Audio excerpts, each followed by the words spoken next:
Hello folks, and welcome to another food video. So today I'm going to be showing you how I make my extra delicious, not so simple, chili.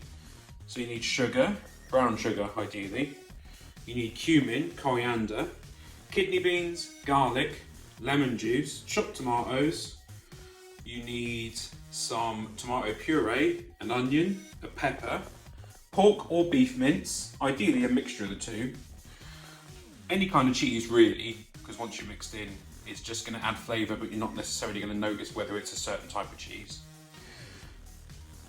Milk, because it gives it a nice creamy texture. Salt and pepper. You're going to need some cayenne pepper and some smoked paprika and a pinch of hot chili powder. We're going to mix all those together, and that's going to produce, hopefully, what is usually a pretty delicious meal. You might be thinking, what's that in the background? That's my toast. I like to toast it and then leave it to cool and then eat it cold, which I know is weird, but I put things like Wensleydale on it, and I like that cold. So I would eat it hot if I was just putting butter on, but when I put Wensleydale and peanut butter, I'll eat it cold. So what we're going to do is we're going to start, first of all, by browning off some onion and the peppers.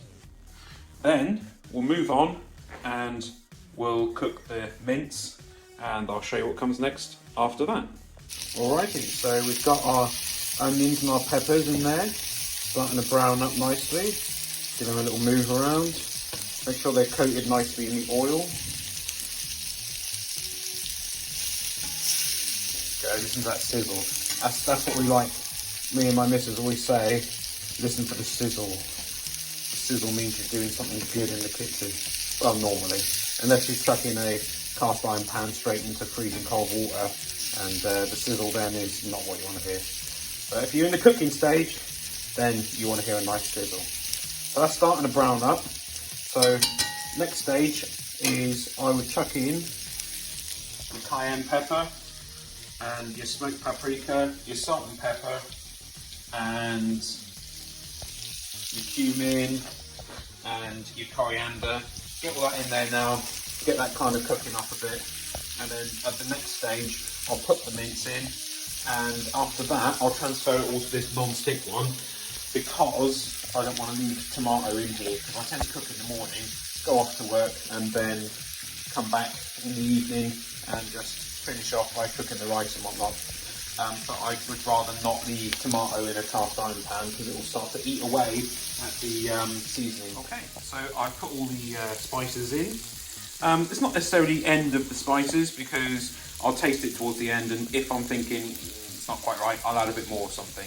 But I then move all the veg to the outside of the pan so I can get the meat straight in the middle, get that browning off. After that, once the meat starts to brown a bit, we'll chuck the sugar in, and that'll give it a nice kind of crispiness and sweetness. Alright, so that's starting to brown up a little bit. So we're going to get our sugar in, let's have some garlic in there, lemon juice. I'm going to put the tomato puree in now, just to get it kind of cooked off, because it can be a little bit bitter otherwise. So we'll get that cooked off, and that'll be nice. I've already got the chopped tomatoes and the kidney beans in there, in the non-stick one.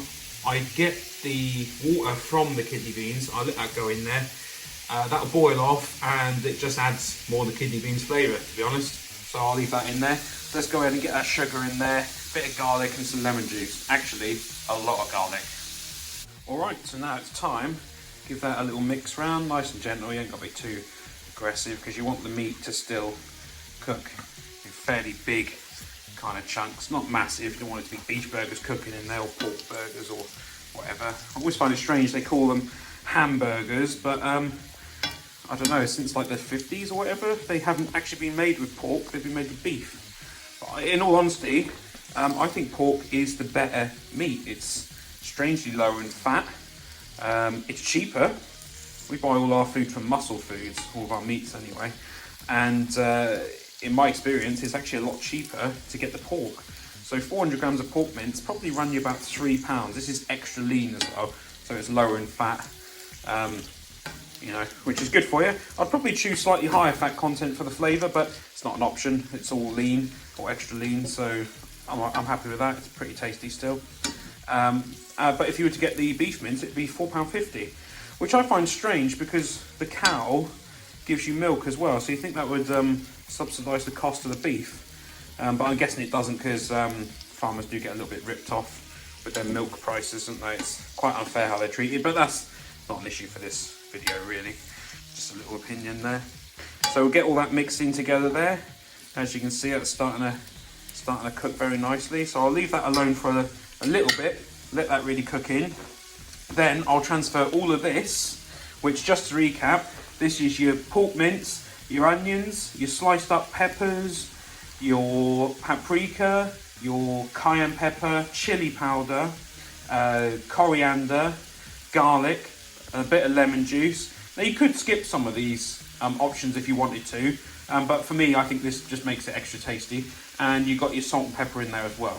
So I'll transfer this over to this once it's kind of browned up a little bit more, and I'll leave that to kind of slow cook in there basically all morning till I head off to work.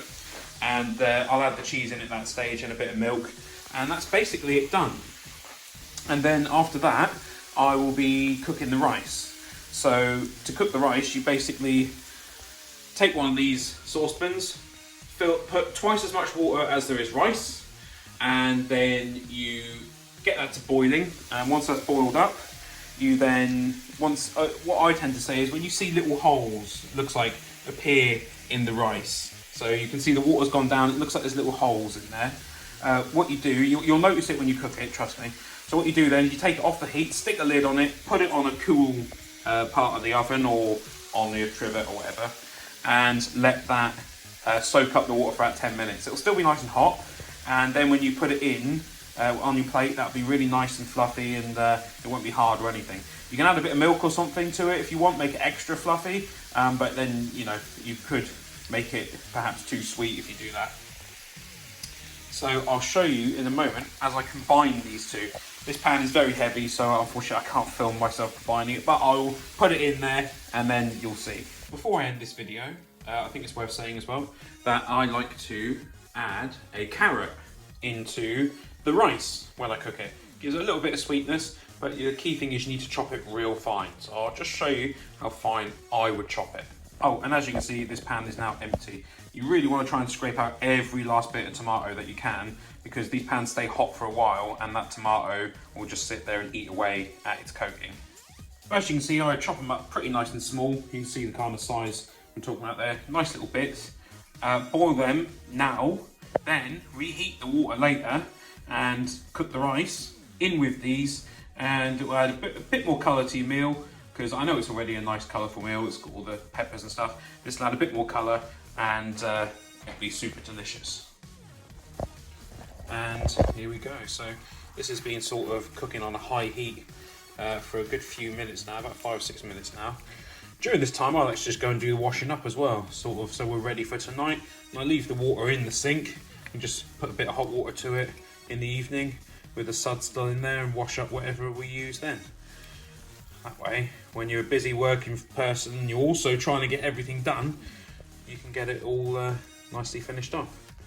So that's kind of burnt off some of the juice there, as it were. So what we're going to do is I'm going to take that and I'm going to turn it down to 1 on the oven, and we'll just leave that there to simmer for probably an hour and a half maybe, and then I'll turn it off and let it cool down. Once you reheat it, it tastes even better. Okay, so there you have my recipe for my not so simple, not so easy, but super duper tasty pork or beef chili. I'll put the cheese in, so I'm going to let that melt, and then I'm going to stir that in, and then I'll leave that, like I said, to simmer for probably an hour and a half, and when it's done, it'll be delicious. Probably won't post a picture of the finished product, or I might do, but you won't see the finished product likely in this video, because you know what a chili looks like. But I've shown you how to do it my way. I understand if you want to take some steps out or whatever, but for me, this makes it super delicious. Probably not the healthiest one, because I'll put a bit of milk in as well, but it's super delicious, super delicious. And I hope you found this video useful. If you did, please remember to hit that like button, leave me a comment, tell me if there's anything you'd do differently, or if you think I've done anything wrong. Subscribe, check out my Patreon, and I'll catch you in the next one. Thanks for watching.